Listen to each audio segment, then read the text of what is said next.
ஆண்டவராகிய இயேசு கிறிஸ்துவின் கிருபையும் சமாதானமும் உங்கள் அனைவரோடும் கூட என்றென்றைக்கும் இருப்பதாக.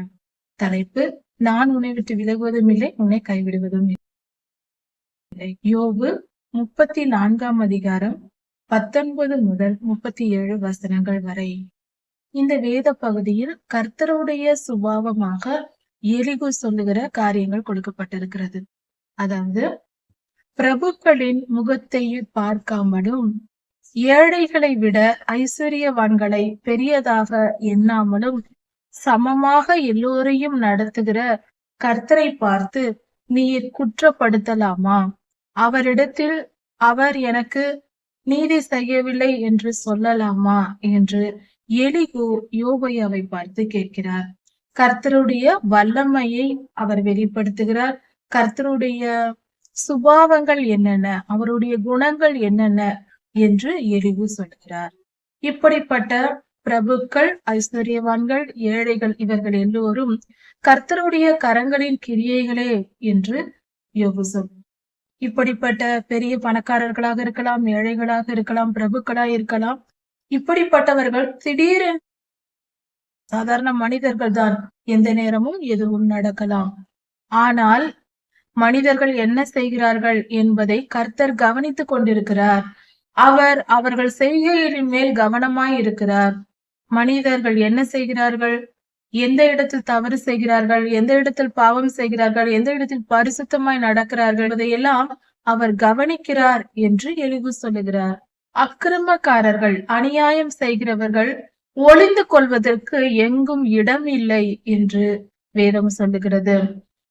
ஒரு மனிதன் தவறு செய்துவிட்டு, பாவம் செய்துவிட்டு, மிகுந்த அக்கிரமம் செய்துவிட்டு கர்த்தருக்கு முன்பாக மறைந்து கொள்ளலாம், மரண இருளில் ஒளிந்து கொள்ளலாம் என்று எண்ண முடியாது. அப்படி என்றால், ஒரு மனிதன் தவறு செய்துவிட்டு, பாவம் செய்துவிட்டு இந்த உலகத்தில் எங்கேயாவது போய் ஒளிந்து கொள்ளலாம் என்றால் அது முடியாது. மரண இருளுக்கு போய்விடலாம், இறந்து விட்டால் நாம் கர்த்தருடைய தண்டனையிலிருந்து தப்பித்துக் கொள்ளலாம் என்று நினைத்தால் அதுவும் முடியாது என்று வேதம் தெளிவாய் சொல்லுகிறது. ஒருவன் மரணம் அடைந்த பின்பும் கர்த்தர் அவனுடைய ஆவியை எழுப்பி நியாய தீர்ப்பு கொடுக்கும் நாள் உண்டு. அவன் செய்கிற நன்மைக்கும் தீமைக்கும் பின்பு பலன் அனுபவித்தே தீர வேண்டும். ஒருவன் பாவம் செய்திருந்தானால், பாவத்திலேயே வாழ்ந்து முடித்திருந்தானால், தன் வாழ்க்கையை பாவத்திலேயே முடித்திருந்தானால், அப்படிப்பட்ட சூழ்நிலையில் அவனுக்கு நியாய தீர்ப்பு கொடுக்கும்படி கர்த்தருடைய நாள் என்று ஒன்று உண்டு. அந்த நாளில் அவன் இறந்த பின்பும் அவனுடைய ஆவி எழுப்பப்பட்டு அவன் ஆத்துமாவுக்கு கர்த்தர் தண்டனை கொடுப்பார். அவன் செய்த பாவத்திற்கு தக்க தண்டனை அவன் அனுபவித்தே தீர வேண்டும். மரணம் அடைந்தும் தப்பித்துக் கொள்ளலாம், நான் இருக்கிற வரைக்கும் நன்றாக பாவம் செய்துவிட்டு நான் இறந்து போய் விடுவேன் என்று துன்மார்க்கர் நினைக்கிறார்கள், பேசுகிறார்கள்.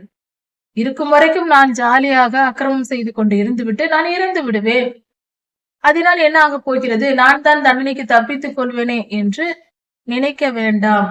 இறந்த பின்பும் மீண்டும் உயிரோடு எழுப்பி நியாய தீர்ப்பு கொடுக்கும், அவரவர் செய்த அநியாயத்துக்கும் அக்கிரமத்திற்கும் நியாய தீர்ப்பு கொடுக்கும் கர்த்தர் ஒருவர் இருக்கிறார் என்று, அவர் சர்வ வல்லமை உள்ளவர் என்று வேதம் சொல்லுகிறது.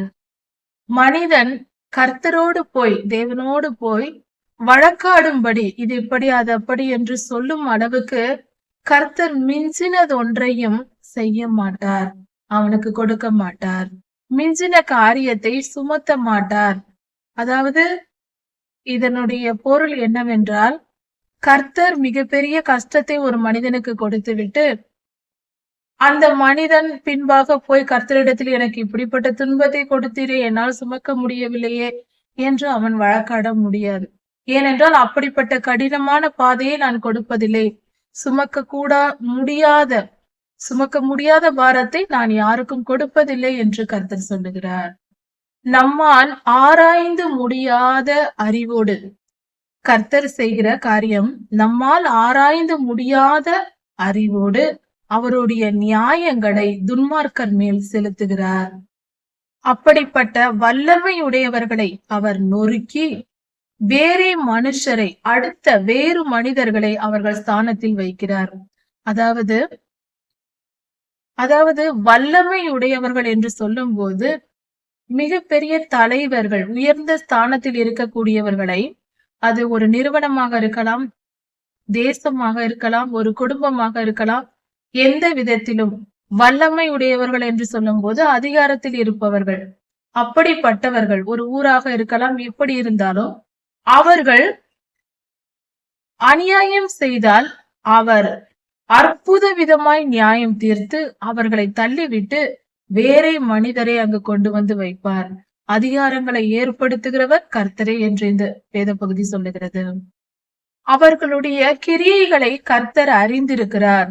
அதனால் இரவில் அவர்கள் நசுங்கி போகத்தக்கதாய் கர்த்தர் அவர்களுக்கு நியாயம் தீர்ப்பார். அவர்கள் நசுங்கி போகத்தக்கதாய் ராக்காலத்திலே அவர்களை கவிழ்த்து போடுவார்.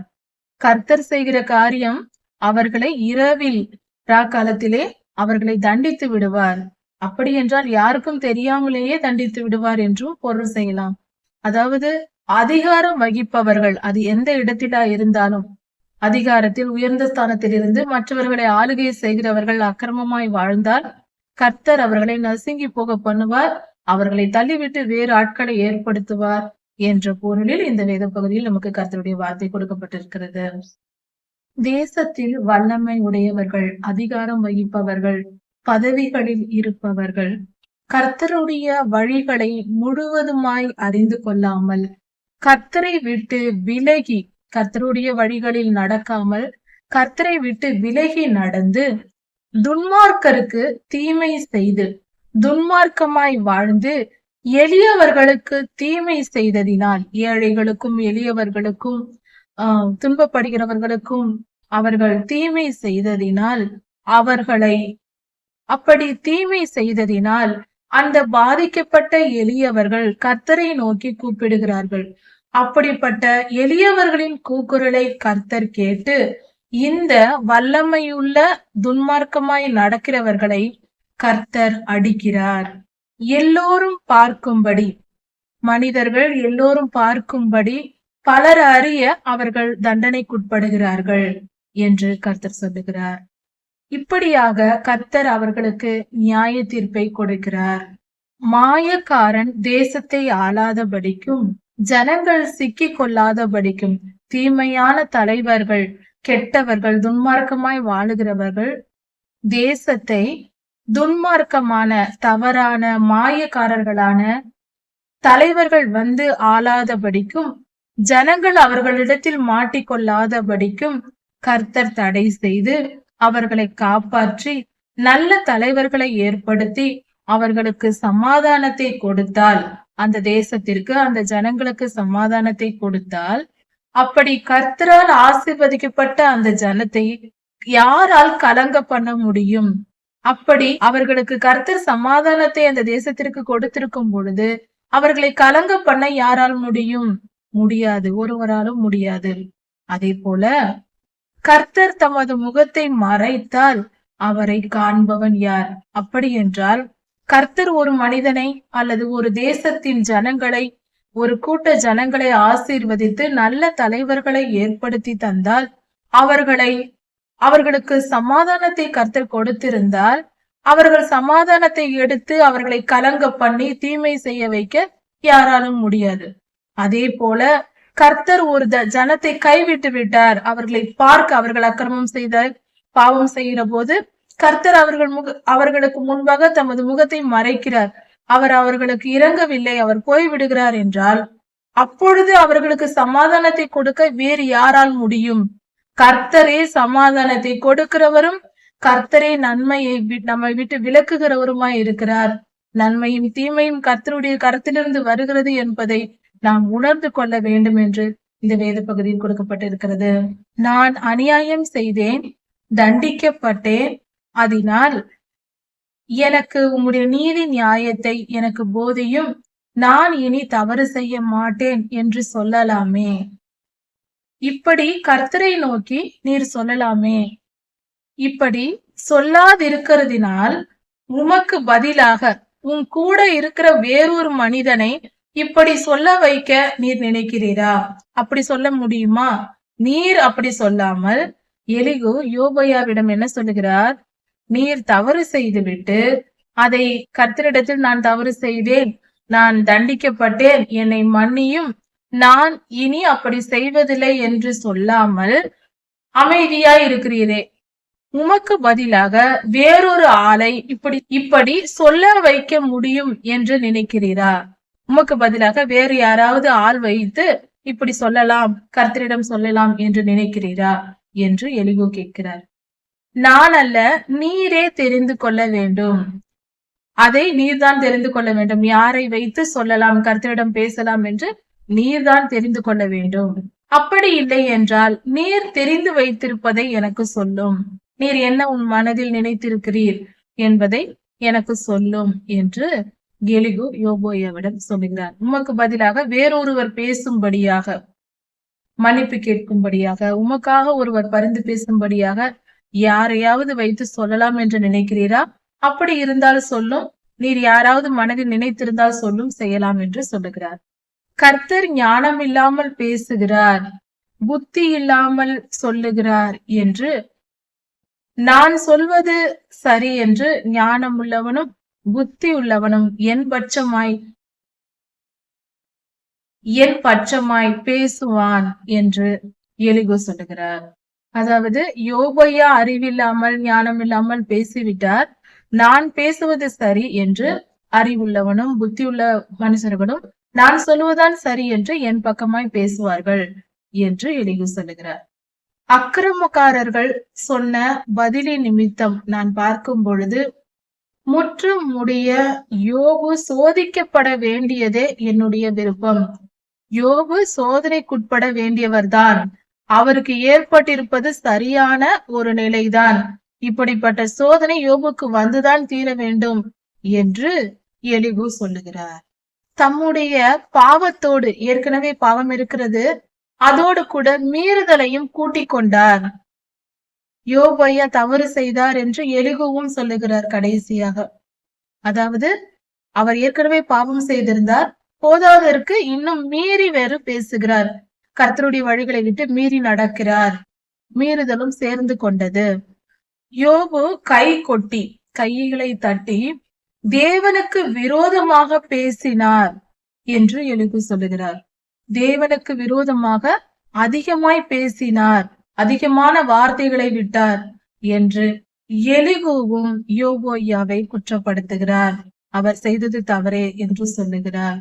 அதாவது இவர்கள் எல்லோருடைய, இந்த 4 பேருடைய, 4 நண்பர்களுடைய சொற்களின் முடிவு என்னவென்றால், யோபு தவறு செய்திருக்கிறார், அவர் குற்றவாளி, அதனால் அவருக்கு நியாய தீர்ப்பு வந்திருக்கிறது என்பதே இவர்களுடைய கருத்து.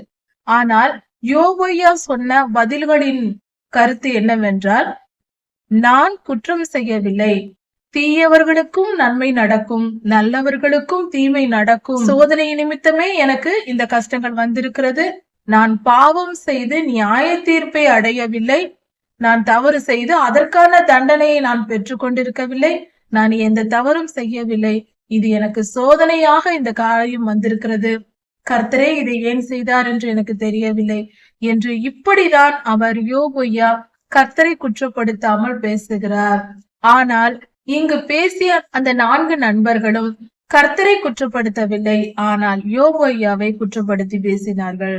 நீர் செய்தது தவறு என்று நீதி நியாயங்களையும் கர்த்தருடைய சுபாவங்களையும் அவர்கள் எடுத்து சொல்லுகிறார்கள். அவர்கள் சொன்ன காரியங்கள் எல்லாம் கர்த்தருடைய சுபாவங்கள் தான். ஆனால் யோபு ஐயா தவறு செய்தார் என்று சொல்வது மட்டுமே தவறாயிருக்கிறது. அதே யோபோயாவின் வாழ்க்கையை அவர்களால் புரிந்து கொள்ள முடியவில்லை. இதிலிருந்து நாம் தெரிந்து கொள்ள வேண்டியது, நாம் யாரையும் குற்றப்படுத்த கூடாது, எந்த மனிதனையும் நாம் நியாயத்திற்க கூடாது. கர்த்தரே நியாயத்திற்குரியவர். மற்றபடி இந்த 4 நண்பர்களும் கர்த்தருடைய சுபாவத்தை வெளிப்படுத்தி நற்காரியங்களை வெளிப்படுத்தி சொல்லுகிறார்களே தவிர பெரியதாக அவர்கள் எந்த தவறும் செய்யவில்லை. யோபோயாவை குற்றப்படுத்தியதை தவிர கர்த்தரை குற்றப்படுத்தி அவர்கள் பேசவில்லை. கர்த்தருடைய சுபாவத்தை தவறாக சொல்லவும் இல்லை. இதிலிருந்து நம்ம இந்த கருத்துக்களை தெரிந்து கொள்ளலாம். யோபு 35ஆம் அதிகாரம். இப்பொழுது எலிகூ இன்னும் சில வார்த்தைகளை பேசுகிறார் இந்த வேத பகுதியில் யோபோயாவிடம். அவர் கேட்கிற காரியம் என்னவென்றால், நீர் என்னுடைய நீதி தேவனுடைய நீதியை பார்க்கிலும் பெரியதென்று நீர் சொன்னது நியாயம் என்று நினைக்கிறீரா? அதாவது யோபு ஐயா சொன்னார், நான் குற்றமற்றவன், நான் ஒரு குற்றமும் செய்யவில்லை, ஆனாலும் எனக்கு இப்படிப்பட்ட சூழ்நிலை வந்திருக்கிறது. கர்த்தர் என்னை பார்த்து என்னோடு பேசினால் பரவாயில்லை, என்னை பாதுகாத்தால், எனக்கு விடுதலை தந்தால் பரவாயில்லை, அவரோடு பேச முடிந்தால் நான் அவரிடம் பேசுவேனே, அவருடைய இரக்கத்திற்கு கெஞ்சுவேனே என்று சொல்லுகிறார். யோபு ஐயா தெளிவாக தவறில்லாமல் சரியாக தான் அந்த வார்த்தைகளை சொன்னார். ஆனால் அவரை குற்றப்படுத்துகிறார் எலிகு. தவறான புரிதல். எலிகுவுக்கு அந்த அளவுக்கு யோபு ஐயாவை போல முதிர்ந்த ஞானம் இல்லை என்றே சொல்லலாம். அதாவது யோபு ஐயாவுக்கு சமமாக கர்த்தரை புரிந்து கொள்ளவில்லை. கர்த்தரை புரிந்து கொள்ளுதலில் இருக்கிற அளவு முறைகள் தான். அதாவது யோபு ஐயாவை போல இவர் அந்த அளவுக்கு உத்தமனாய் கர்த்தரை அறிந்த ஞானியா இல்லை என்பது தெளிவாக தெரிகிறது.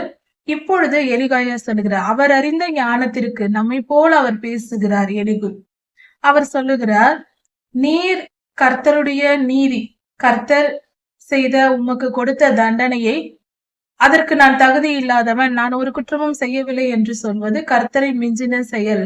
அப்படி நீர் சொல்லலாமா? அப்படி ஒரு நீர் பேசுவது நியாயமா என்று கர்த்தர் மேல் உள்ள அன்பினால் பக்தியினால் அவர் பேசுகிறார். எலிகு, நான் பாவம் செய்யாததினால் எனக்கு என்ன பலன் உண்டு?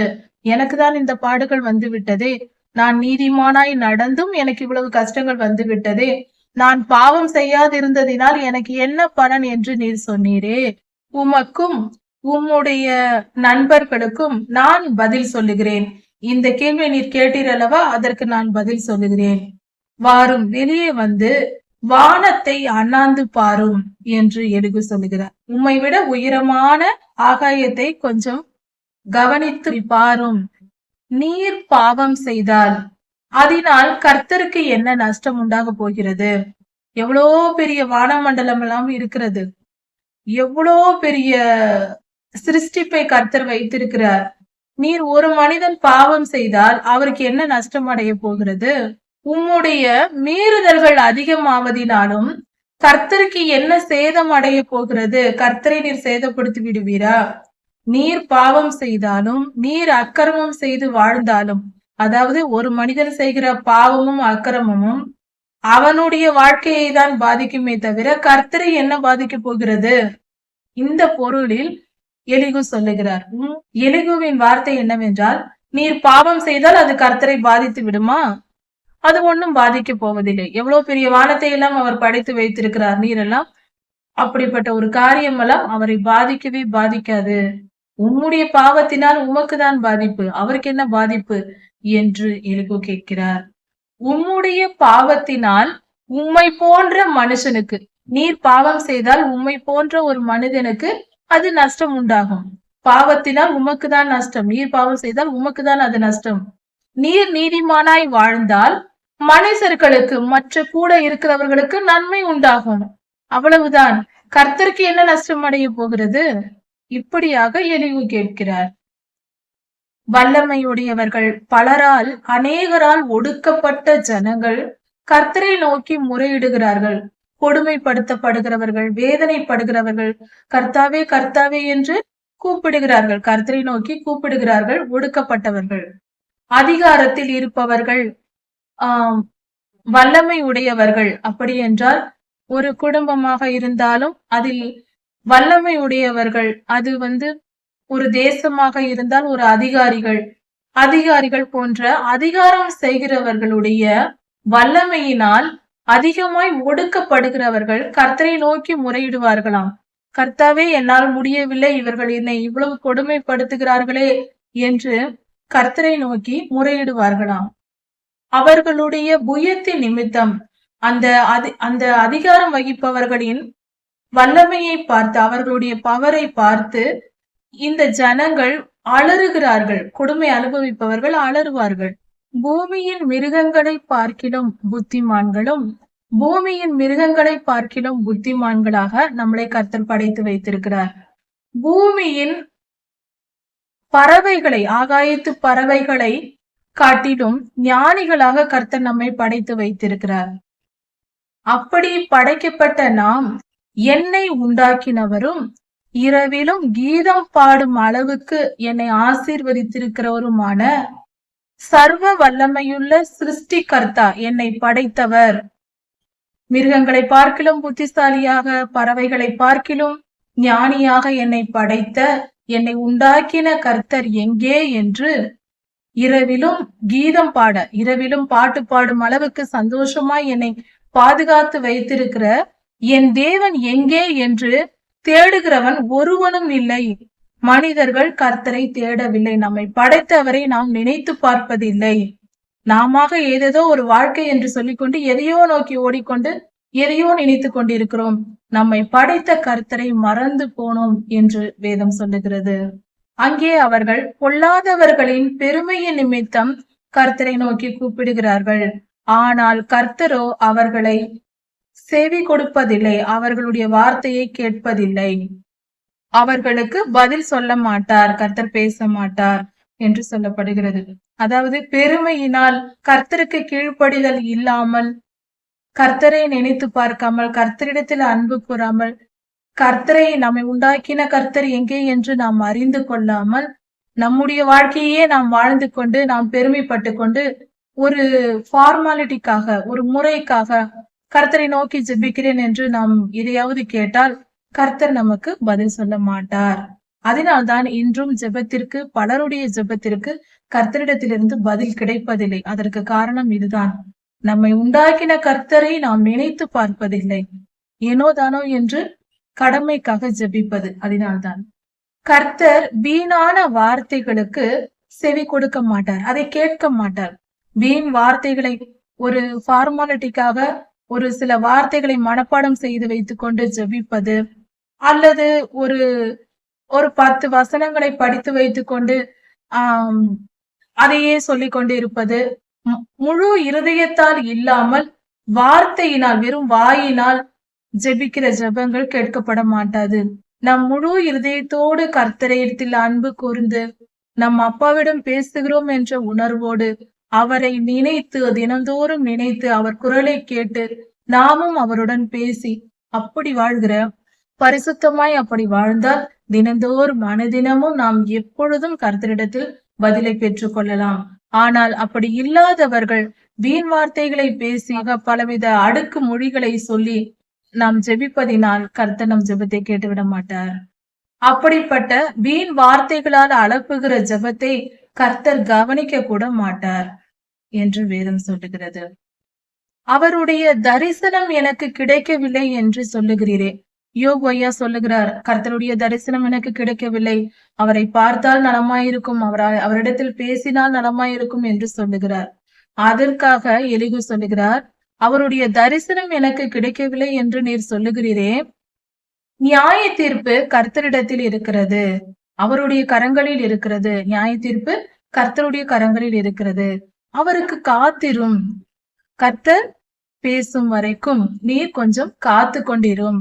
கர்த்தருடைய நியாய தீர்ப்பு வரும் வரைக்கும் என்ன செய்ய வேண்டும்? நாம் கர்த்தருக்கு எப்பொழுதும் காத்திருக்க வேண்டும், அவர் பதில் தருவார் என்று எலிகு சொல்லுகிறார். இப்பொழுது அவருடைய கோபமானது நியாயத்தை முழுமையாக விசாரியாது. கர்த்தருடைய கோபத்தில் இப்பொழுது உடனே நியாயத்தை முழுமையாய் விசாரித்து முடித்து விட மாட்டார். அவர் இன்னும் ஒன்றையும் குறையற்ற விதமாய் தீர்க்கவில்லை. அப்படி என்றால் முழுமை பெறவில்லை. மனித வாழ்வு முழுமை பெற்ற பின்புதான் கர்த்தர் நியாயம் தீர்ப்பார் என்ற பொருளில் இங்கு எலிகு சொல்லுகிறார். இன்னும் நியாயம் முழுமை அடையவில்லை என்று காத்திரும், கொஞ்ச நாள் காத்திரும் என்று எலிகு யோபையாவுக்கு சொல்லுகிறார். யோபு வீணாய் தம்முடைய வாயை திறந்து தம்முடைய வார்த்தைகளை அறிவில்லாமல் பேசினார். இன்னும் உம்முடைய கணக்கு முடியவில்லை. யோபையா பாடு அனுபவித்துக் கொண்டுதான் இருக்கிறார். அதனால் இன்னும் உம்முடைய கணக்கு முடியவில்லை, இன்னும் முழுமையாய் கர்த்தர் நியாயத்திற்கு வரவில்லை, சற்று பொறுமையாயிரும், கர்த்தர் பேசுவார், அவருக்கு காத்து கொண்டிரும், நீர் அறிவில்லாமல் பேசிக் கொண்டிருக்கிறீர். யோபையாவுக்கு அறிவில்லை அறிவில்லை என்றே எலிகு பலமுறை சொல்லுகிறார். இப்படியாக யோபையாவை குறித்து அவரது நண்பரான எலிகு பேசுகிறார். நாம் இதில் எச்சரிக்கையாய் இருக்க வேண்டியது, எலிகு சொன்ன வார்த்தைகள் எல்லாம் சரியே, ஆனால் யோபு ஐயாவை தவறாக இவர் புரிந்து கொண்டார். பாவம் செய்தால் மட்டும்தான் நியாய தீர்ப்பு என்றல்ல. நமது ஆண்டவராகிய இயேசு கிறிஸ்துவை சற்று நிதானித்து பார்ப்போம். அவரை குற்றவாளி என்று சொல்லுகிறவன் யார் என்று வேதம் சொல்லுகிறது. அவர் முழுமையாய் குற்றமற்றவர். ஆனால் அவர் இந்த உலகத்தில் அனுபவித்த சந்தோஷம் என்ன? அவர் 3.5 வருடம் வாழ்ந்த வாழ்க்கையை நாம் யோசித்து பார்ப்போம். அவர் பிறக்கும் போது ஏற்பட்ட கொடுமைகள், அநியாயமும் அக்கிரமும் அதிகம். அவர் பிறக்கும் போதே மரியாளம்மா அந்த தன் வயிற்றில் குழந்தையோடு அவர் அலைந்து திரிந்து தங்க இடம் இல்லாமல், ஆண்டவராகிய இயேசு கிறிஸ்து பிறந்தது ஒரு வீட்டில் அல்ல, மாட்டு கொட்டகையில். அவர் பிறப்பதற்கு கூட இந்த பூமியில் ஒரு நல்ல இடம் கொடுக்கவில்லை நாம் மனிதர்களாகிய நாம். அப்படிப்பட்ட இடத்தில் பிறந்து பல இடங்களில் ஆசிரியத்தில் வளர்ந்தார், பல இடங்களில் பெத்லகேமில் இருந்து பிறந்தார். இப்படி அலைந்து திரிந்து வாழ்ந்தார். 30 வருடத்திற்கு பின்பாக பார்க்கும் பொழுது அவர் ஊழியம் செய்யும் பொழுது இரவும் பகலும் நடந்து திரிந்தார். படாத அவசை, அதாவது சாப்பிட நேரமில்லை, மனுஷகுமாரனுக்கு தலை சாய்க்க இடமில்லை என்றே கர்த்தர் சொன்னார். தூங்க இடம் இல்லை, நடந்தே திரிந்தார். அவரால் முடியாத பல இடங்களுக்கு சென்று பல ஊழியங்களை செய்தார். கடைசியில் வீண் பழி சுமர்ந்து ஒரு குற்றமும் செய்யாமல் சிலுவை மரணத்தை ஏற்றுக்கொண்டார். சிலுவை பாடுகளை அனுபவித்தார். அவர் செய்த குற்றம் என்ன? அவரை ஏன் சவுக்கால் அடித்தார்கள்? அவரை ஏன் இவ்வளவு கொடுமைப்படுத்தினார்கள்? எல்லாம் நீதிக்கேற்றபடிதான் நடக்கிறது என்றால் ஆண்டவராக இயேசு கிறிஸ்து செய்த அக்கிரமம் என்ன? அங்குதான் ஒரு காரியம் இருக்கிறது. மனிதர்களாகிய நாம் செய்கிற அக்கிரமங்கள் எல்லாம் நீதியின்படிதான் நடக்கிறது. ஆனால் இந்த உலகத்தில் மனிதர்கள் செய்கிற அக்கிரமத்தை எல்லாம் எடுத்து பிதாவாகிய தேவன் தம்முடைய குமாரன் மேல் வைத்து அதற்கு நீதியை செலுத்தி அவரை பாட அனுபவிக்க வைத்து நம்மை மீட்டுக் கொண்டார். அவர் தம் ஜீவனை கொடுத்ததினால் நாம் இன்று நித்திய ஜீவனை எதிர்பார்த்திருக்கிறோம். இல்லை என்றால் ஒரு மனிதனும் நித்திய ஜீவனுக்குள் நினைத்து பார்க்க முடியாது. பரலோகமே கிடையாது நமக்கு. அங்கு கால் வைக்கவும் ஒரு மனிதனுக்கும் தகுதி இல்லை. ஆண்டவராகிய இயேசு கிறிஸ்துவின் ரத்தம் இல்லாமல் நரகத்திற்கு தான் செல்ல வேண்டும் எல்லோரும். எப்படி வாழ்ந்தாலும் நரகம்தான். இப்படிப்பட்ட சூழ்நிலை தான் இருந்தது. ஆண்டவராகிய இயேசு கிறிஸ்துவின் ரத்தமே நம்மை கழுவி சுத்திகரித்து பரிசுத்தமாக்கி பரலோகம் சேர்க்கிறது. அப்படிப்பட்ட ரத்தம் சிந்தி அவர் ஜீவனை நமக்காக பலியாக ஒப்பு கொடுத்ததினால் தம்மை தாமே ஒப்பு கொடுத்தார். அதனால் நாம் புரிந்து கொள்வோம், நீதிமானுக்கு வரும் துன்பங்கள் அநேகமாய் இருக்கும். அவை ஆனாலும் அவைகள் எல்லாவற்றிலிருந்தும் கர்த்தர் அவனை விடுவிப்பார் என்ற வார்த்தை மாறாது. நாம் நீதியின் பாதையில் நடப்போம். ஆனாலும் பாடுகள் வரதான் செய்யும். அத்தனையையும் கர்த்தர் நம்மை விட்டு விலக்கி நம்மை விடுவித்து நம்மை பத்திரமாய் பாதுகாப்பார். எந்த பாடுகளும் நம்மை சேதப்படுத்தாது. நமது ஆண்டவராகிய இயேசு கிறிஸ்துவை எந்த பாடு என்ன செய்தது? கஷ்டப்படுத்தியது. அவர் தம் ஜீவனை கொடுத்தார். இன்று எங்கே இருக்கிறார்? எப்படி இருக்கிறார்? அவரை போல நாம் அவரோடு கூட இருக்க போகிறோம். அவரை போல பாடு அனுபவிப்போம். அவரை போல உயிர் தெழுவோம். அவரை போல பரலோகம் சேர்வோம். அவர் மடியில் வாழ்ந்திருப்போம். அப்படிப்பட்ட நல்ல வாழ்க்கை நமக்கு காத்திருக்கிறது. கர்த்தருக்கு பரிசுத்தமாய் வாழ்வோம். இவ்வுலக வாழ்க்கை கொஞ்ச காலம், மிக மிக கொஞ்ச காலம். அதில் இன்பத்தை அனுபவித்தால் என்ன, துன்பத்தை அனுபவித்தால் என்ன? இது சபிக்கப்பட்ட பூமி. இங்கு எப்படி இருந்தால் என்ன? கர்த்தருடைய ராஜ்யத்தில் நாம் போய் சேருவதே நமக்கு நோக்கமாக இருக்க வேண்டும். யோபு 36ஆம் அதிகாரம். கர்த்தர் செய்தது நியாயம், அவர் பட்சத்தில் நியாயம் இருக்கிறது. நீர் பேசுவது தவறு என்று எலிகு யோபையாவை குறித்து சொல்லுகிறார். இன்னும் கொஞ்சம் பொறுமையாயிரும், நான் பேசுகிறேன். நான் தூரத்திலிருந்து ஞானத்தை கொண்டு வந்து கர்த்தருடைய நியாயங்களை நான் வெளிப்படுத்துவேன். என்னை உண்டாக்கினவருடைய நீதியை நான் விளங்க பண்ணுவேன் என்று சொல்லுகிறார். எலிகு யோபையாவின் நண்பராயிருக்கிறார். அவருடைய கருத்து என்னவென்றால், கர்த்தர் நீதி உள்ளவர், நீதியாய் நியாயம் தீர்க்கிறார். நீர் பேசுவது தவறு, நான் ஒரு குற்றமும் செய்யவில்லை, இப்படி எனக்கு தீமை நேர்ந்ததே என்று நீர் சொல்லுகிறீர், அது தவறு. கர்த்தர் நீதி உள்ளவர் என்று கர்த்தருடைய சார்பாக அவர் செய்தது சரி என்ற கருத்தில் எலிகு பேசுகிறார். தொடர்ந்து இன்னும் அதிகமாய் பேசுகிறார். உண்மையாகவே நான் பேசும் வார்த்தைகளில் பொய் இல்லை, நான் எந்த பொய்யும் சொல்லவில்லை. உம்மிடத்தில் பேசுகிற நான் அறிவில் தேறியவன், நன்றாக அறிவுள்ளவன் தான் நான் எந்த பொய்யும் உம்மிடத்தில் சொல்லவில்லை என்று எலிகு யோபையாவிடம் சொல்லுகிறார். தேவன் மகத்துவம் உள்ளவர், கர்த்தர் மகத்துவமானவர். கர்த்தர் ஒருவனையும் புறக்கணிக்க மாட்டார். அவர் மகத்துவம் உள்ள தேவன். அப்படி என்றால் புறக்கணித்தல் என்றால் இவன் வேண்டாம் என்று கர்த்தர் தள்ளிவிட மாட்டார். அவர் மிகுந்த மன உருக்கம் உள்ளவர், இரக்கமுள்ள தேவன்.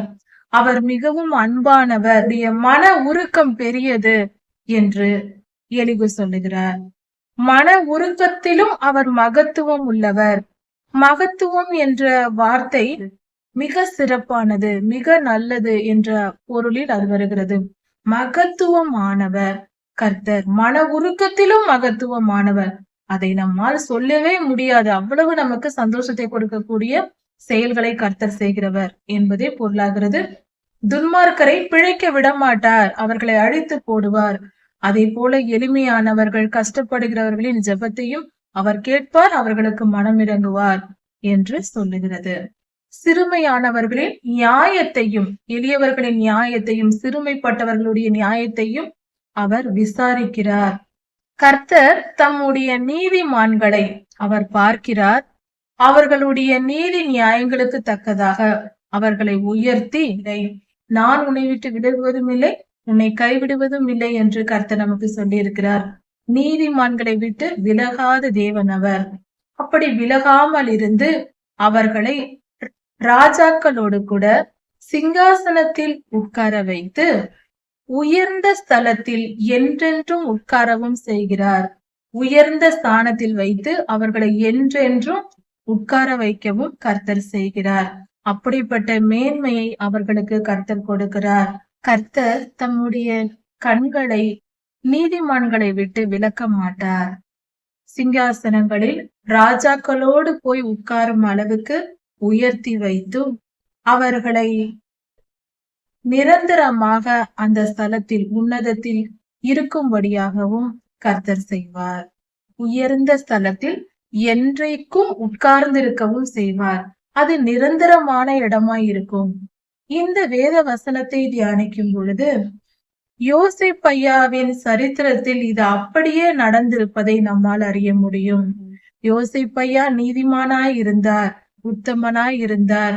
யோசேப்பையாவின் சரித்திரத்தில் தேவன் யோசேப்போடு கூட இருந்தார் என்றும் சொல்லப்பட்டிருக்கிறது. அப்படியானால் கர்த்தர் அவரோடு கூட இருந்தார் என்றும் பொருளாகிறது. அதன் பின்பு அவரை ராஜாக்களோடு சிங்காசனத்தில் ஏற்றி உட்கார வைத்தார். ராஜாக்களோடு உட்காரவும் கர்த்தர் செய்தார். அவருடைய வாழ்நாள் முடியும் வரைக்கும் அதே இடத்தில் நிரந்தரமாய் யோசேப்பையா இருந்தார். இந்த காரியமும் நிறைவேறிற்று. இந்த வசனமானது யோசேப்பையாவின் வாழ்க்கையில் அப்படியே முழுமையாய் நிறைவேறி இருக்கிறது. கர்த்தர் தம்முடைய நீதிமான்களுக்கு சொல்லுவதை அப்படியே செய்வார். அதனால் நாமும் இப்படிப்பட்ட உயர்ந்த ஸ்தானத்தை பெறும்படியாக கர்த்தருக்கு பிரியமான நீதியின் பாதையை தெரிந்து கொண்டு நீதிமான்களாய் வாழ்வோம்.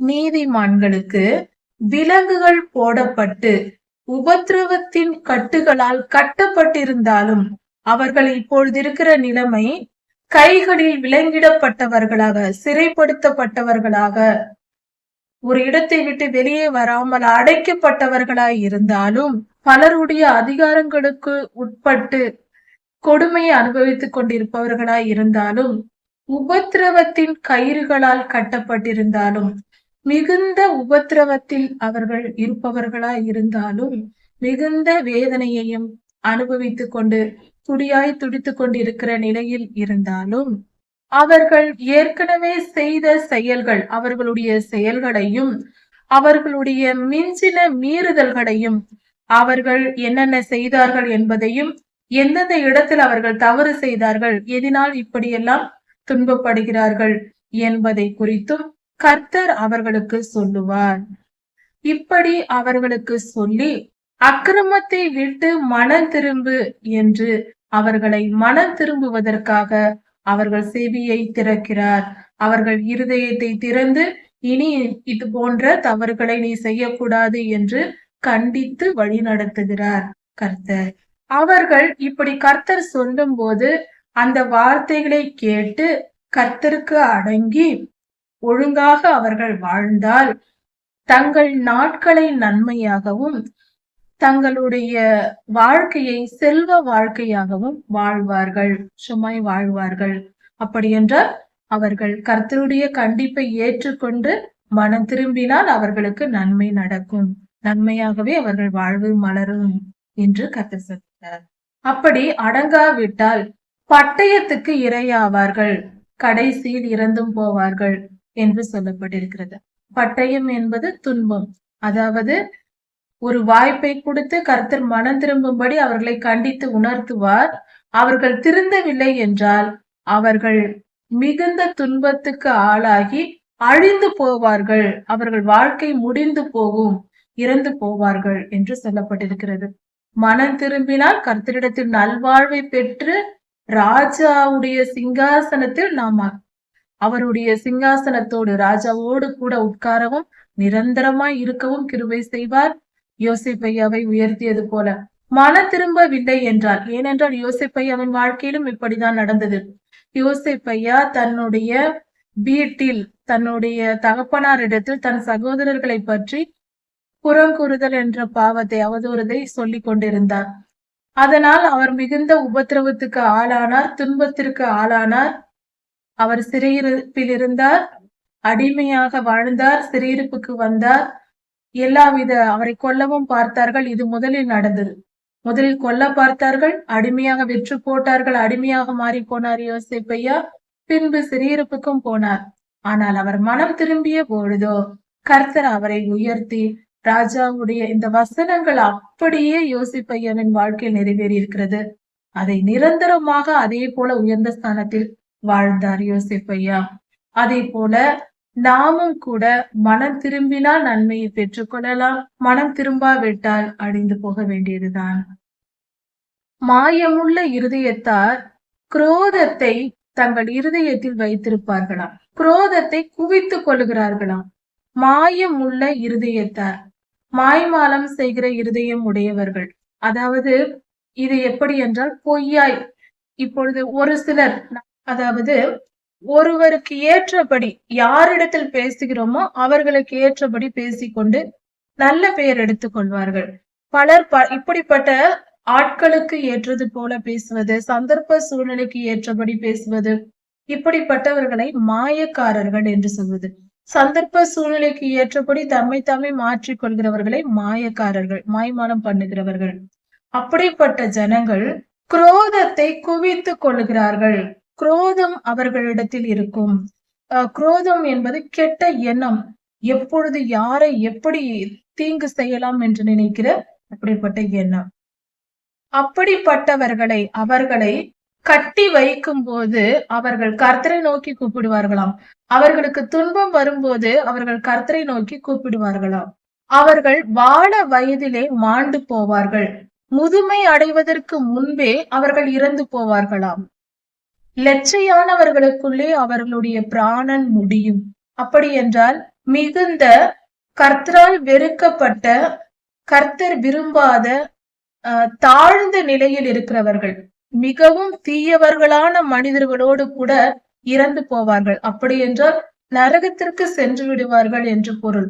மாயக்காரர்கள் வாழ்வதில்லை, மாய்மானம் செய்கிறவர்கள் சீக்கிரத்தில் அவர்கள் வாழ்க்கை முடிந்து போகும், அவர்கள் மரணம் அடைவார்கள் என்று வேதம் சொல்லுகிறது. சிறுமைப்பட்டவர்களை அவர் காப்பாற்றி, சிறுமைப்பட்டவர்களை அவர்களை சிறுமைக்கு அவர்களை நீங்களாக்கி விடுகிறார். அந்த கஷ்டத்திலிருந்து அவர்களை விடுதலையாக்கி விடுகிறார் கர்த்தர். அவர்கள் ஒடுக்கப்பட்டு இருக்கையில், அவர்கள் மிகுந்த ஒடுக்கத்தில் துயரத்தை அனுபவித்துக் கொண்டிருக்கும் போது அவர்கள் செவியை திறக்கிறார், அவர்கள் காதுகளை திறக்கிறார். ஏனென்றால் ஒரு மனிதன் எப்பொழுதும் சந்தோஷமாக தன் வாழ்க்கையில் எல்லாவற்றையும் நிறைவாக வாழ்ந்து கொண்டிருக்கும் போது நாம் போய் கர்த்தரை தேட வேண்டும், கர்த்தரை தொழுது கொள்ள வேண்டும் என்றால் எதற்காக என்று கேட்பான். அவன் காது கேட்காது. அப்படிப்பட்ட நிலையில் இருப்பவர்கள் எதையும் பொருட்படுத்த மாட்டார்கள். அவர்கள் தங்கள் வாழ்க்கை நிறைவாய் வாழ்ந்து கொண்டிருக்கிறார்கள். அவர்களுக்கு எந்த தேவையும் இல்லை, எதையும் செய்ய வேண்டும் என்ற எண்ணமே தோன்றாது. பசியோடு இருக்கிற பிள்ளைதான் ஆகாரத்தை தேடும். பசி இல்லாமல் இருந்தால் எதை கொடுத்தாலும் சாப்பிட மாட்டார்கள். அது போலதான் இவர்கள் எல்லாம் நிறைவாய் இருந்தால் கர்த்தரை தேட மாட்டார்கள். ஆனால் கர்த்தர் அப்படிப்பட்டவர்களை ஒடுக்குகிறார். சிறுமைப்பட்டு இருக்கிறவர்கள், அவர்கள் சிறுமையெல்லாம் நீக்கி போட்டு அவர்கள் செவியை திறக்கிறார். அப்பொழுது அந்த துன்பத்தின் மத்தியில் அவர்கள் கர்த்தருடைய வார்த்தையை கேட்பார்கள். கேட்கிற மனம் அப்படிப்பட்டவர்களுக்கு இருக்கும். சிறுமைப்பட்டவர்களே கர்த்தருடைய வார்த்தையை கேட்பார்கள். கர்த்தரே அப்படி அவர்களை கேட்க பண்ணுகிறார். அவர்களுக்கு ஒரு துன்பத்தை கொடுத்து அவர்களை தாழ்த்த வைத்து பின்பு பேசுகிறார். அப்பொழுது அவர்கள் கேட்கிறார்கள். இது கர்த்தருடைய வழி நடத்துதலின் முறையாய் இருக்கிறது. அதை போலவே கர்த்தர் உம்மையும் உம்முடைய நெருக்கத்தினின்று விடுதலையாக்குவார் என்று எலிகு சொல்லுகிறார் யோபையாவினிடத்தில். அதாவது அதே போல உம்மையும் கர்த்தர் விடுதலையாக்குவார். உம்முடைய போஜன பந்தி செழிப்பாய் இருக்கும். கர்த்தர் இந்த கஷ்டத்திலிருந்து, இந்த உபத்திரவத்திலிருந்து கர்த்தர் உம்மையும் நீக்கி மீட்பார். அதனால் கர்த்தர் உம்முடைய போஜன பந்தியை ஆசீர்வதிப்பார். மீண்டும் உங்கள் வாழ்க்கையில் செழிப்புண்டாகும். கர்த்தர் உங்களை ஆசீர்வதிப்பார் என்று எலிகு யோபையாவிடத்தில் சொல்லுகிறார். உம்முடைய போஜன பந்தி, நீர் சாப்பிடக்கூடிய பந்தியானது மிகுந்த விலை உயர்ந்த உணவுகளால் நிரப்பப்பட்டிருக்கும். மிகுந்த செழிப்பாய் நீர் நன்றாக வாழ்வீர். அதனால் கவலைப்படாதிரும் என்று சொல்லுகிறார் எலிகு. இப்படியாக எலிகு யோபையாவுக்கு பல வார்த்தைகளை சொல்லுகிறார். இந்த வேத பகுதியை பார்க்கும் பொழுது யோசேப்பையாவின் சரித்திரத்தை அப்படியே சொன்னது போல இந்த வேத பகுதியில் 3-4 வசனங்களில் சொல்லப்பட்டிருக்கிறது என்று சொல்லலாம். யோசேப்பையா புறங்கூறினார். தன் வீட்டில் இருக்கும் போது தன் தகப்பனிடத்தில் தன் சகோதரர்களை பற்றி புறங்கூறினார். அதனால் அந்த சகோதரர்கள் துன்பத்திற்குட்படுத்தினார்கள். அந்த குழியில் தள்ளப்பட்டு விழுந்தார் யோசேப்பையா. ஆனாலும் கர்த்தர் காப்பாற்றி கொண்டு போனார். அவர் அடிமையாக கொஞ்ச காலம் வாழ்ந்தார். அதன் பின்பு சிறையிருப்பில் கொஞ்ச காலம் வாழ்ந்தார். அந்த உபத்திரவத்தின் காலங்கள் 12 வருடம். அந்த வருட கணக்கில் கர்த்தர் அவரை புடமிட்டு அவரை துன்பத்திலிருந்து விடுதலையாக்கி அவரை மனம் திரும்ப பண்ணினார். பின்பு உயர்ந்த ஸ்தானத்தில் உட்கார வைத்தார். ராஜாவிற்கு அடுத்ததாக, பார்வோனுக்கு அடுத்ததாக அதிபதியாக்கினார். தேசத்தின் அதிபதியாக்கினார். இப்படிப்பட்ட பிரதமர் பதவியே அவருக்கு கிடைத்தது. அவர் ஜீவனுள்ள நாளளவும் அந்த பதவியை அவர் வகித்தார். இப்படி நிரந்தரமாகவும் அந்த பதவி இருந்தது. இதுதான் கர்த்தர் கொடுக்கிற ஆசீர்வாதம். கர்த்தரை நம்புவோம், அவருக்கு கீழ்ப்படிவோம். நம் குற்றம் குறைகளை கர்த்தரிடத்தில் அறிக்கையிட்டு மனம் திரும்பி மன்னிப்பு கேட்டு மனம் திரும்புவோம். மனம் திரும்பியவர்கள் உயர்த்தப்படுவார்கள். மனம் திரும்பாவிட்டால் நம்முடைய நிலைமை மிகவும் மோசமாயிருக்கும். தயவு செய்து இன்றே நாம் மனம் திரும்புவோம். நம்முடைய பாவங்களை விட்டு விலகுவோம். யோபு 36ஆம் அதிகாரம் 16 முதல் 33 வசனங்கள் வரை. யோபு ஐயாவிடம் எலிகு, அவரது நண்பரான எலிகு பேசுகிறார். அவர் சொல்லிய வார்த்தைகளை நாம் இப்பொழுது தியானித்து வருகிறோம். ஆகாதவன் மேல் வருகிற நியாய தீர்ப்பை நீர் காண்பீர். தீயவர்கள், அக்கிரமம் செய்கிறவர்கள், அநியாயம் செய்கிறவர்கள், அவர்களுக்கு கர்த்தர் நியாய தீர்ப்பை தருவார். நிச்சயம் நியாயம் தீர்ப்பார். அதை உம்முடைய கண்களால் நீர் பார்ப்பீர். நியாயமும் நீதியும் உம்மை ஆதரிக்கும். உம்முடைய நீதியின் பாதையில் நீர் செய்த நீதி நியாயங்கள் எல்லாம் உமக்கு நன்மையை கொண்டு வரும். கவலைப்படாதிரும் என்று எலிகு ஆறுதல் சொல்லுகிறார். அதாவது யோபையா அவர் நன்மை செய்திருக்கிறார், நீதி செய்திருக்கிறார். அது நிமித்தம் உமக்கு நன்மை நடக்கும். தைரியமாயிரும். உமக்கு செழிப்பு உண்டாகும். உம்முடைய போஜன பந்தி நிறைவாயிருக்கும். உயர்ந்த உணவுகளால் நிரம்பி இருக்கும். நீர் சாப்பிடுகிற சாப்பாடு உயர்ந்த உணவாக இருக்கும் என்று பெரிய செழிப்பையும் நன்மையும் உமக்கு உண்டாகும் கர்த்தர் செய்வார் என்று எலிகு சொல்லுகிறார். உக்கிரம் உண்டாயிருக்கிறதினால், கர்த்தருடைய கோபம் உம்மேல் வந்திருக்கிறதினால், ஒரே அடியினால் அவர் அடித்து உம்மை அழித்து போடாதபடிக்கு எச்சரிக்கையாயிரும். கண்டதையும் பேசாதேயும். கர்த்தரிடத்தில் மனம் திரும்புங்கள், மன்னிப்பு கேளுங்கள் என்று சொல்லுகிறார். யோபையா சொல்லுகிறார், நான் ஒரு தவறும் செய்யவில்லை, இது எனக்கு சோதனையாக வந்திருக்கிறது என்று சொல்லுகிறார். ஆனால் எலிகுவோ அவருடைய நண்பர்கள் மற்ற 3 பேரும் நம்பவில்லை, ஏற்றுக்கொள்ளவில்லை. நீர் மனம் திரும்புங்கள், கர்த்தரிடத்தில் மன்னிப்பு கேளுங்கள் என்று சொல்லுகிறார்கள். நீர் மன்னிப்பு கேட்டு மனம் திரும்பினால் கர்த்தர் உம்மை ஆசீர்வதிப்பார், பெரிய ஸ்தானங்களில் உம்மை உட்கார வைப்பார், ராஜாவோடு கூட அமர பண்ணுவார், இப்படியெல்லாம் ஆசீர்வதிப்பார் என்று எலிகு சொல்லுகிறார். நீர் அப்படி செய்யாவிட்டால், கர்த்தருடைய கோபத்தை விட்டு விலகி நீர் மனம் திரும்பாவிட்டால் ஒரே அடியினால் வாரி கொண்டு போய் விடுவார். ஜாக்கிரதையா இரும், கர்த்தர் ஒரே அடியை அடித்து உம்மை கொன்று போட்டு விடுவார். அதனால் நீர் இப்பொழுதே இப்படி பேசாமல் மனம் திரும்புங்கள் என்று சொல்லுகிறார்கள். யோபு ஐயாவை அவர்கள் நண்பர்கள் புரிந்து கொள்ளாமல் இப்படி பேசுகிறார்கள்.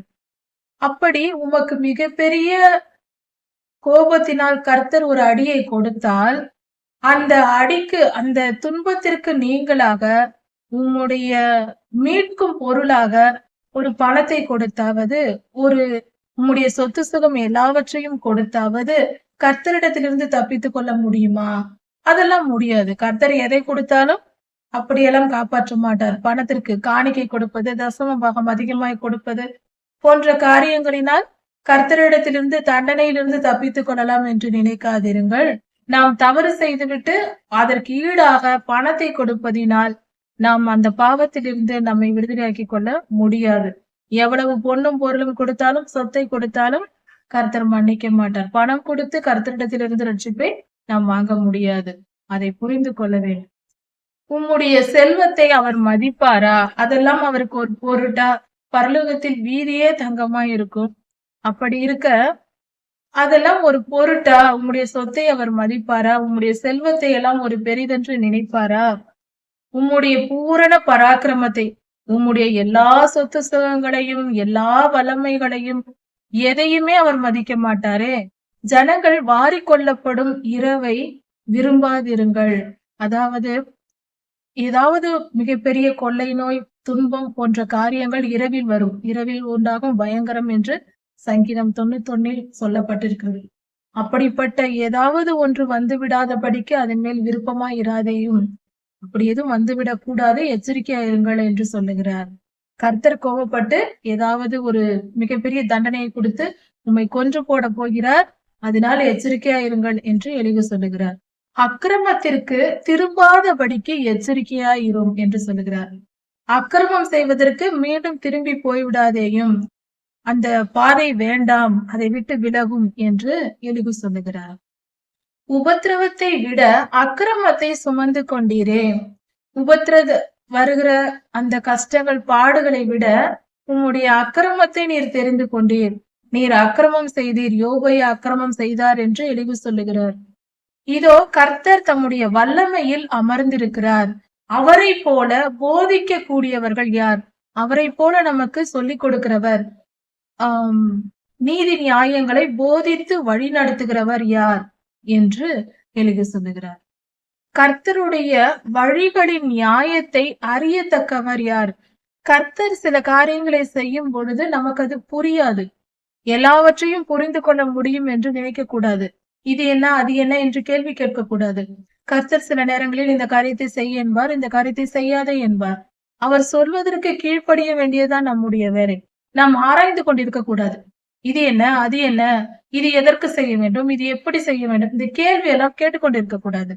கர்த்தர் சொன்னால் செய்ய வேண்டும், அவ்வளவுதான். அவர் வல்லவர், அவர் பெரியவர். அவர் சொல்வதை எல்லாம் நாம் புரிந்து கொள்ளும் அளவுக்கு நாம் ஞானி அல்ல. அவருக்கு ஏற்ற நாம் ஞானி அல்ல. அவராய் நமக்கு புரிய வேண்டும் என்றால், இவனும் தெரிந்து வைத்திருக்கட்டும், இவளும் தெரிந்து வைத்திருக்கட்டும் என்று நினைத்தால், அவர் வேண்டும் என்று அவர் நினைக்கும் பொழுது நமக்கு புரிய வைப்பார். சில நேரங்களில் புரிய வைக்காமலும் போகலாம். அதனால் என்ன, கர்த்தர் சொன்னால் செய்ய வேண்டியதே நம்முடைய வேலை. நாம இது என்ன, அது என்ன என்று கேள்வி கேட்டுக்கொண்டிருக்க கூடாது. கீழ்ப்படிதல் மட்டுமே நம்முடைய பொறுப்பு. அதுக்கு பெயர்தான் தாழ்மை. கர்த்தரை நோக்கி நீர் செய்தது அநியாயம் என்று சொல்லக்கூடியவன் யார்? கர்த்தரை பார்த்து நீர் அநியாயம் செய்தீர் என்று சொல்லக்கூடிய வல்லமை யாருக்கு இருக்கிறது என்று எலிகு சொல்லுகிறார். கர்த்தர் செய்கிற கிரியைகளை மனிதன் நோக்கி பார்க்கிறான். மனிதர்கள் நோக்கி பார்க்கிறார்கள், கர்த்தர் என்ன செய்ய போகிறார், என்ன செய்ய போகிறார் என்று. அப்படிப்பட்ட கர்த்தருடைய மகிமையின் செயலை நீரும் மகிமைப்படுத்த நினையுங்கள். கர்த்தருடைய கிரியைகளை மகிமைப்படுத்த வேண்டுமே தவிர அதை குற்றப்படுத்த கூடாது என்று எலிகு சொல்லுகிறார். எல்லா மனுஷர்களும் கர்த்தருடைய செயல்களை காண்கிறார்கள். அது தூரத்தில் இருக்கிறவர்களுக்கும் வெளிப்படுகிறது. கர்த்தருடைய கிரியைகள் எல்லோருக்கும் வெளியரங்கமாய் தெரிகிறது. கர்த்தர் தம்முடைய கிரியைகளை நிறைவேற்றுகிறார். பல இடங்களில் பல இயற்கை சீற்றங்கள் நடக்கிறது. அவைகளும் கர்த்தருக்கு மனித குலம் அறிந்து வைத்திருக்கிறது. அதே போல நல்ல மழை பெய்து செழிப்பு உண்டாகிறது. அதையும் மனிதர்கள் அறிந்து வைத்திருக்கிறார்கள். கொள்ளை நோய் வருகிறது, அதையும் அறிந்து வைத்திருக்கிறோம். கொள்ளை நோய் போய்விடுகிறது, அப்படிப்பட்ட நன்மை நடக்கிறது, கர்த்தருடைய மகிமை வெளிப்படுகிறது, அதையும் நாம் அறிந்து கொள்கிறோம். எல்லாம் கர்த்தருடைய செயல்களும் மனிதர்களுக்கு தெரிந்ததே. கர்த்தருடைய செயல்கள் மனிதர்கள் நோக்கி பார்க்கிறார்கள் என்று சொல்லுகிறார். தேவன் மிகுந்த மகத்துவம் உள்ளவர். அவரை நம்மால் முழுமையாய் புரிந்து கொள்ள முடியாது. அவர் மிகவும் ரொம்ப பெரியவர், மிக மிக பெரியவர். கர்த்தர் மிக மிக பெரியவர். அவர் மகத்துவம் உள்ளவர். அவரை நம்மால் எல்லா அவருடைய செயல்களையும் அறிந்து கொள்ள முடியாது. அதை நாம் புரிந்து கொள்ள வேண்டும். அவரை நமக்கு சரியாக நினைக்க கூடாது. அவர் மிகவும் பெரியவர். அவருடைய வருஷங்களின் இலக்கத்தை அவருடைய வயசை ஆராய்ந்து முடியாதாம். நம்மால் ஆராய்ச்சி பண்ண முடியாது என்று வேதம் சொல்லுகிறது. கர்த்தர் நீர் துளிகளை அணுவை போல் மாற்றி மேகத்தில் ஏற பண்ணுகிறார். இது 3000 வருடங்களுக்கு முன்பாக விஞ்ஞானம் என்றால் என்ற சொல்லே பிறந்திருக்காது. அப்படிப்பட்ட காலத்தில் எலிகு சொல்லியிருக்கிறார் இதை. அதாவது இன்றும் சில வீடியோக்கள் வருகிறது, நாம் பார்க்கலாம் நெட்டில். அதாவது கடல் பகுதிகளில் மேகம் வந்து நேராக நிற்கிறது. கடல் நீரானது கீழிருந்து ஆவியாகி நேரே வானத்திற்கு மேகத்திற்கு போகிறது. மேகம் அதை ஒரு ஸ்பாஞ்சை போல உறிந்து கொள்கிறது, அந்த நீர் ஆவியை. இப்படிப்பட்ட ஒரு காரியம் இயற்கையில் நடக்கிறது. அதாவது நமக்கு விஞ்ஞானத்தில் தெளிவாக சொல்லியிருக்கிறார்கள். சூரிய வெப்பத்தினால் கடல் நீர் ஆவியாகிறது. ஆவியான நீர் மேகங்களை சென்றடைகிறது. மேகம் அதை உறிஞ்சி வைத்துக் கொண்டு குளிர்ந்த காற்று படும்போது அது நமக்கு மழையாக பெய்கிறது. இது விஞ்ஞானத்தில் நாம் படிக்கிறோம் இன்று. அந்த காலத்திலேயே இந்த விஞ்ஞானத்தை எலிகு சொல்லி வைத்திருக்கிறார். கர்த்தர் எப்படிப்பட்ட வெளிப்படுத்தலை அவருக்கு கொடுத்திருக்கிறார். வேதத்தில் எல்லாம் இருக்கிறது, நாம் தெரிந்து கொள்ளவில்லை. அந்த காலத்திலும் மழை எப்படி பெய்கிறது என்பதை தெரிந்து வைத்திருக்கிறார்கள். கர்த்தரை இதை எலிகுவுக்கு வெளிப்படுத்தி இருக்கிறார். மேகங்கள் பரவுகிறது, அது நகர்ந்து கொண்டே இருக்கிறது. அங்கு என்ன நடக்கிறது என்று நம்மால் சொல்ல முடியுமா? நமக்கு தெரியாது. அது எங்கே போகிறது, எப்படி வருகிறது, எதுவும் நம்மால் சொல்ல முடியாது. மேகத்தின் தன்மையை நம்மால் புரிந்து கொள்ள முடியாது. அதே போல கர்த்தருடைய கூடாரத்திலிருந்து எழும்புகிற குமுறலை நாம் அறிய முடியுமா? கர்த்தருடைய கூடாரத்திலிருந்து சத்தம் எழும்புகிறது, அதை நம்மால் புரிந்து கொள்ள முடியுமா? மின்னலின் ஒளியை கர்த்தரே அதன் மேல் விரிக்கிறார், மேகத்தின் மேல் விரிக்கிறார். மேகமே அவருடைய கூடாரம் என்ற பொருளில் சொல்லப்பட்டிருக்கிறது. அவரால் செய்ய முடியாத காரியம் என்ன? எல்லாம் அவரால் செய்ய முடியும். மழையினால் கர்த்தர் ஜனங்களை தண்டிக்கவும் செய்கிறார். அதே ஜனங்களை மழையினால் ஆகாரம் கொடுத்து காப்பாற்றவும் செய்கிறார்.